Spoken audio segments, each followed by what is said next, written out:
Okay, just a few notes about interviewing. Okay, and again, this is information that's in a packet that I've sent to you, but just to go over the basic ones. Okay. Number one, keep in mind that when you write a story, it's just a first draft. So you're going to send it to me. I'm going to grade it. You may or may not be happy with the grade. Revise it because I want you to polish it so we can publish it. Also, it's for your portfolio. Okay. Number two, keep your opinion out of it. You can't say that somebody's great or a product's great or it was an awesome event, but you can quote somebody who said it. So make sure that you understand that you are the conduit for the story. Okay. You are a storyteller, and that's all you're doing is conveying that information to the reader, okay? So you're a storyteller.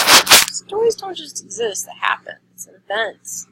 It exists in time and space. It's about people, okay? So it's an experience for those receiving it, the readers, the listeners, the viewers. And it's up to you to make sure that you bring that experience alive, and you do that best by collecting the information, okay?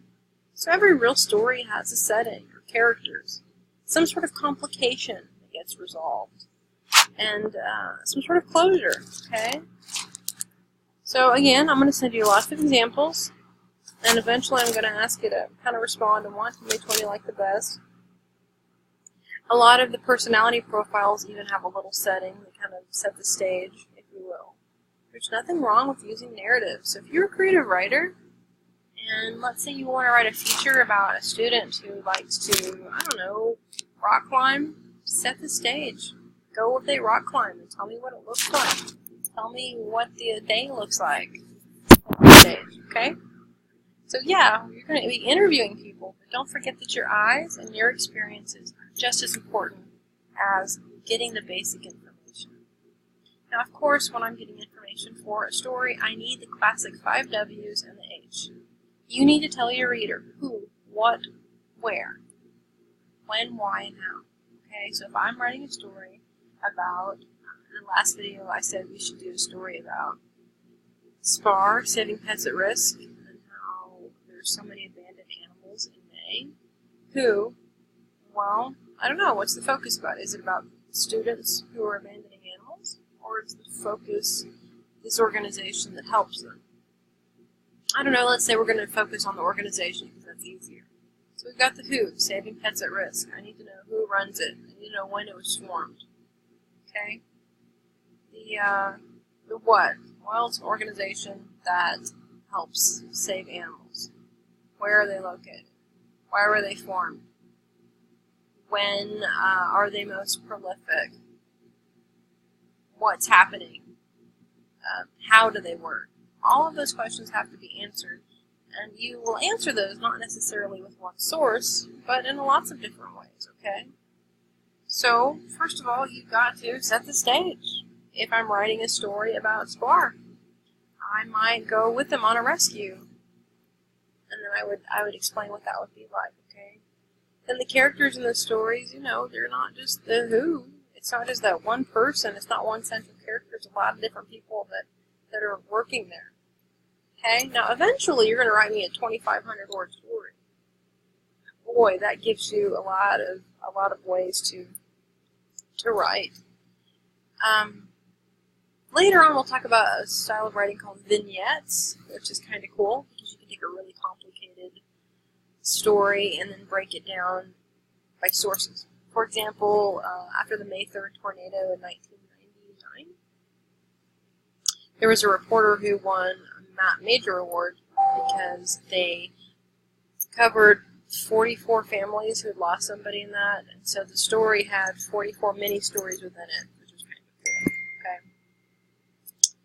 So, also when you're looking at the story too, reading feature, I want to look at a complication and what's happening in that complication. And then I want you to resolve it. So with the SPAR story, if I'm writing a story, the complication is that students adopt animals thinking they're doing something really great for the community, and by abandoning them, they're actually creating a bigger problem, okay? So you need to find a resolution and closure, okay? And then you're going to have to come up with a lead, okay? I'm just kind of I'm flipping through here some of the things that we already talked about. Now, you can write about SPAR or whatever, but one of the first steps is to see story as kind of an adventure in people in your community, okay? So go out and find these adventures, this mystery, this entertainment, what compels you, and let's talk about it, okay? Besides the usual crime, fire, accidents, emergency stories, there are great stories about youth, lifestyle, trends, new people, where you are. Just look around you in your community. So your first story was about something that impacted the OBU community, but that doesn't even have to be at OBU for that to work, okay? I mean, you can write about anything that affects your age group, okay? Or where you are. Is there somebody interesting in the community where you are? So what's it like to watch people do their work? Is there something unique? Is there something not traditional? I love on-the-job profiles. I think they're fascinating. I also think we should do a story from nursing homes. What's it like to work in a nursing home? What's it like to be in a nursing home? What's it like to leave a nursing home? What's it like to have a family member there? Think about what you're passionate about, and then I bet you we could find a story, okay? So if you would just find, a story that you can appreciate what they're doing, you'll find the passion there. This is going to sound really morbid, but I've always been kind of curious about morticians or funeral workers. How do you deal with that every single day? I think that would make an interesting story. So find your story, okay? Meetings, are news. People are news. So sure, you can go to meetings and speeches. You can look online and find accidents and deaths and sports, and you can look at business and crime and neighborhood places, and all of those are going to be pretty traditional news. Your job is to turn that into a feature. So go where the people are. Instead of just writing about a new store, talk about the people who opened the store. Okay? Meet the people. Visit churches and schools. Also dig through some records and documents to see what kind of information you can find. Okay? We'll talk about that in just a second. You're kind of on a beat right now because you are, wherever you are, you're not on campus. So you can cover your community or a suburb or the government or courts or schools or any of those things, okay? But your first step, though, after determining what your story is going to be, is you're going to have to gather some information. There's 5 principal methods for gathering information for stories. One is direct observation. Okay, if I went to a speech or I saw something. I've been to interviews before where as I was interviewing somebody, they got really nervous about a certain question I asked, which led me to investigate other areas of that topic, okay? So just observe, Perfect example, so when there was the teacher, not strike, but walkout that happened a few months ago, went down to the Capitol. And of course, everybody's covering the teacher walkout and all the teacher stories. There were so many stories to be told. I passed a group of people that had oh my gosh, 300 pizzas piled up. There was a group in Canada who wanted to support Oklahoma teachers and paid to have pizza delivered every day. That's a story. Oh my gosh, that's a story.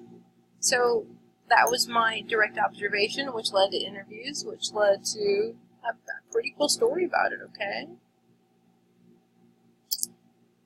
Let's say that you, I keep using this as an example, not because I want you to, but because it keeps a thing, that I have decided, okay, my first story is going to be about SPAR. And we're going to say that I went online and I found out that the SPAR's director is named Jane Smith. That's not really her name, I'm just saying that. And I Googled it and I came up with that.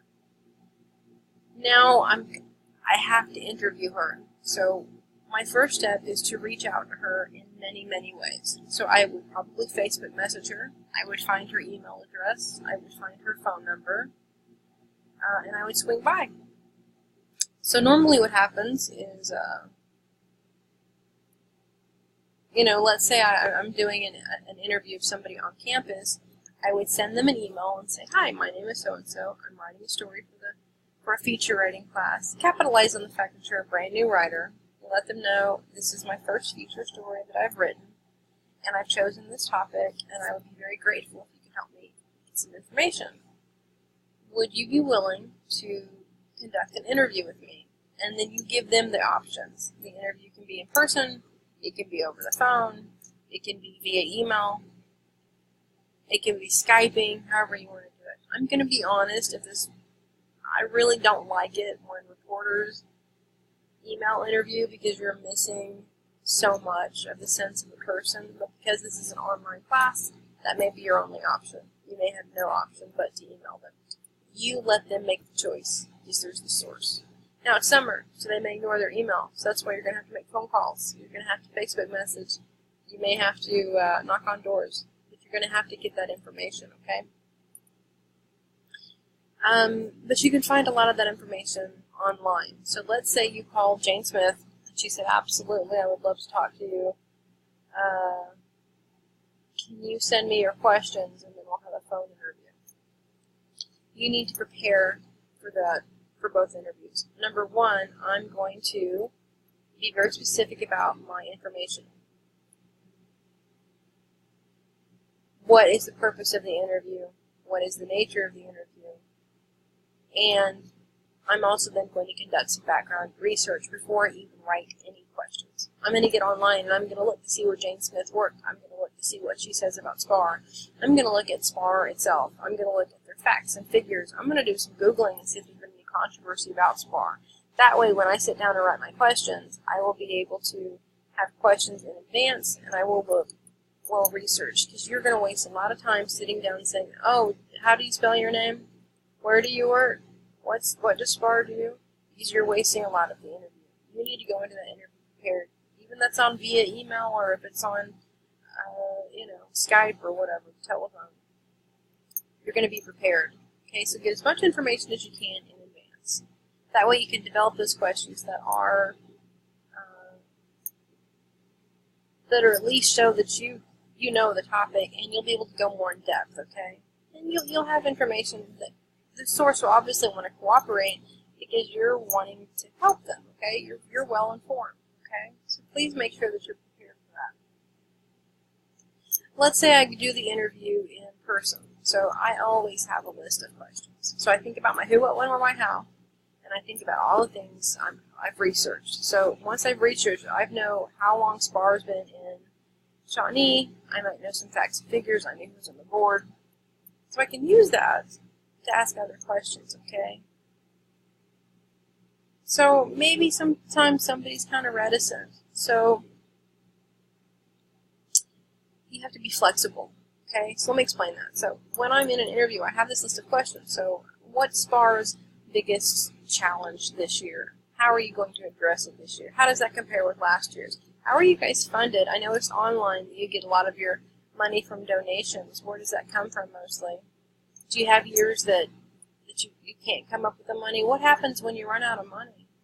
What happens with the animals? How can the community help? You see what I'm saying? So I do a lot of brainstorming with questions in advance. And you might not use all of those answers, but you're going to have a really in-depth conversation with this person.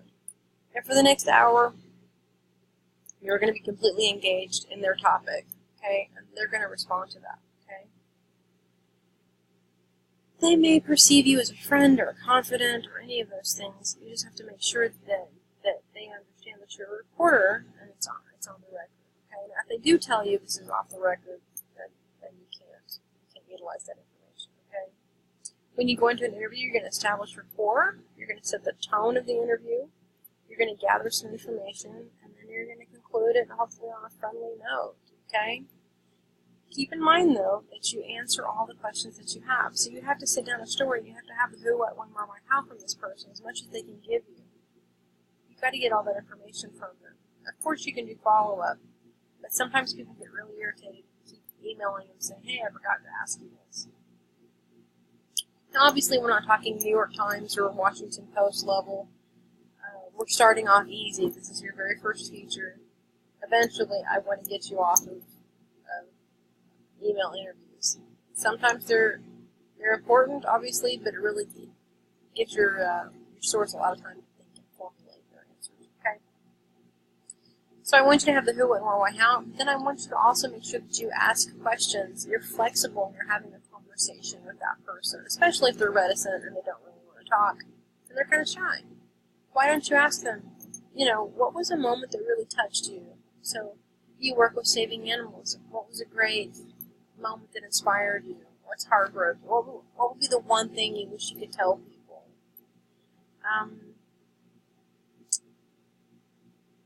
Make sure that you're flexible enough to ask those questions. A good example of that would be years ago. I had some students come in and they were interviewing volunteers who had come in from a drug rehabilitation center, and they were letting our students interview. And so I had a student who prepared all of their questions. They did the research in advance, and they were just listing the questions one after the other, and they got their answers. But one of the answers is one of the participants said, well, that happened after I accidentally drowned my child. That reporter never blinked. She went right on to her next question. That answer should have stopped her, because that was the story. What? What just happened? You see what I'm saying? So make sure that you get all of your questions, but you're also flexible enough to understand that a lot of the information, or those really great moments, are going to come not scripted. Okay? And there's absolutely nothing wrong with you asking your interviewee, who else should I talk to? Okay, I've contacted this person, this person, and this person. Is there somebody else that you think I should speak to? Or is there a question that I haven't asked that you wish I'd asked? What would you add to the story if you were writing it? There's nothing wrong with utilizing that, okay? So make sure that you're keeping the interview flowing and you don't have errors, so there's nothing wrong with you making sure that you verify that their names, their jobs, and some facts and data, okay? Make sure that your questions are clear and specific and concise, and they don't lead. So try to avoid questions, would you say that SPAR helps the community? You don't lead questions, let them say that, okay? When you do this interview, and even when you're on the phone, please, if you're professional, take this seriously. You're making a statement, and you're representing OBU, and you're representing Bison when you do this. Even though you're not a paid staff member, you're writing a story associated with us. Please tell them that you're a student and you're in a feature writing class, but we hope to publish this, okay? So make sure that you're professional and prepare in person or in the on the phone, okay? I've had phone calls from people saying, hey, your reporter just left here in flip-flops, or hey, your reporter wasn't prepared. That's embarrassing for all of us, okay? Make sure that you can ask your questions in a clear way that they understand exactly what they're answering. A lot of times when I sit in on an interview, I don't think the reporter was clear what they were asking. Now, there's nothing wrong for you to ask, could you clarify that from a source? So if a source says something that you think is complicated, there's nothing wrong with you saying, hey, could you break that down for me? I want to make sure I get this, okay? Because if you don't understand the information they're giving you, there's no way you're going to be able to report it. Make sure that your interviewee and interviewer understands the expectations. We are going to be a Christian newspaper. There's certain things I won't be able to cover. Now, you can write them, and we can put them in your personal portfolio. There's certain things I can't publish, okay? And that's okay, because it's audience demographics. That's what private universities have that freedom to do, okay? It's perfectly fine. Make sure that you give feedback in this. You're having a conversation with somebody, so relax a little bit, okay? Here's the thing, not to scare you though, but you've got to be accurate above all. There's this little tiny thing called libel. If you intentionally misrepresent somebody, and that ends up damaging their reputation, they can sue you for libel. How do you avoid that? You just tell the truth. You just make sure you get all your facts straight, okay? Now, features, we're going to be writing, hopefully, soft news. You're not going to be in that area. I'm hoping, though, that you like this process enough that you'll end up taking a news writing class and write some hard news, okay? So just make sure that you double check, okay? You're going to take some risks, but as long as you're honest and fair, you're going to be fine. Here's the thing. Being a journalist is a noble profession, and it's one that involves a lot of truth. And right now, I think journalism is under fire. There are a lot of people who attack journalism, and there are a lot of journalists who are concerned more about clickbait than they are with the truth. It's up to you It's up to you to bring that nobility back. You're it. You are the face of the new generation of journalism. And what a great time to be a journalist. Also, because we're at OBU, you're a Christian journalist. This is really important to me because everything you do also represents your faith. So if you're being lazy in a story, not getting all the information, and you're misrepresenting facts, you're letting down your faith in addition to your profession. So just keep that in mind. So how do you prevent all that? You just be honest and you're fair, okay? So, be thinking about your story. I want you to generate some ideas. I want you to focus on what's going to be the gist of your story. I want you to map the story. I want you to interview people. And then I want you to kind of draft and rewrite and edit it, okay? There's a lot of different ways that we can turn to organize it. But I think we've got plenty of information to go on, okay? You've got 2 assignments living ahead of you. I have added your grades for the last ones on Jupyter and Canvas. So I'm just going to sit back and wait, let you guys email me some fantastic things, okay? I'm also going to be sending you some samples. So prepare for a very long email from me. Have a great weekend, guys.